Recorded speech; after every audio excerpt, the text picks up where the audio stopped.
Meenakshi Faculty of Arts and Science for Women at KK Nagar, Chennai. BCom, BSc, BA, BBA, BCA at Viscom.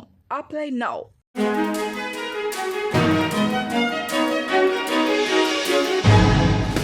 தட்டை, சீடை, முறுக்கு, ribbon pakoda, அதிரசம் என்ன வேணாலும் செய்யுங்க. ஒரே ஒரு 5 லிட்டர் இதய மந்த்ரா கடல் எண்ணெய் பேக் ஒரு மாசம் முழுசுக்கும் அத்தனை சமையல் முடிச்சு விடலாம். இதய மந்த்ரா. மும்பையைச் சேர்ந்த 19 வயது இளைஞர் மற்றும் 17 வயது சிறுவன் கௌதம் கோஸ்வாமி என்பவரிடம் வட்டிக்கு கடன் வாங்கினர். குறிப்பிட்ட நாட்களுக்குள் கடனை திரும்ப செலுத்தாததால் கோஸ்வாமியின் அடியாட்கள் தீரஜ், பரத், பஞ்சுபாய் ஆகியோர் கடன் வாங்கிய இருவரையும் கடத்தினர்.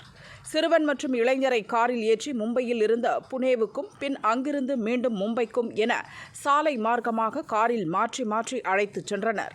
கார் பயணத்தின் போது இருவரையும் பலமுறை பலமாக தாக்கினர். பின் மும்பையில் உள்ள கோஸ்வாமியின் அலுவலகத்தில் உள்ள ஒரு அறையில் இருவரையும் அடைத்தனர்.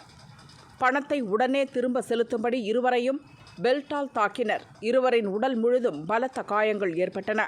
வாங்கிய தொகை சிறிதளவே ஆயினும் வட்டியுடன் சேர்த்து கட்ட முடியாததால் கையில் பணம் சேர்ந்ததும் கடனை திருப்பி செலுத்துவதாக கூறி இருவரும் கதறி அழுதனர். அவர்களின் கதறலுக்கு காது கொடுக்காத கோஸ்வாமியின் ஆட்கள் சிறுவன் மற்றும் இளைஞரின் ஆடைகளை கழட்டி பாலியல் தொல்லை கொடுத்தனர். அதை மொபைல் போனில் வீடியோ எடுத்து குறிப்பிட்ட காலத்துக்குள் கடனை திரும்ப செலுத்தாவிட்டால் சமூக வலைத்தளங்களில் பதிவேற்றி விடுவதாக மிரட்டினர். அங்கிருந்து வெளியேறிய இருவரும் இதுகுறித்து போலீசில் புகார் அளித்தனர். இளைஞர் மற்றும் சிறுவனை போலீசார் ஹாஸ்பிட்டலில் சேர்த்தனர். அவர்களுக்கு காயங்களுக்கு சிகிச்சை அளித்ததுடன் மனநல ஆலோசனை வழங்கவும் ஏற்பாடு செய்தனர். புகாரின் அடிப்படையில் கோஸ்வாமியை கைது செய்த போலீசார் அவர்களை கடத்திச் சென்று பாலியல் துன்புறுத்தலுக்கு ஆளாக்கிய மூவரை தேடி வருகின்றனர்.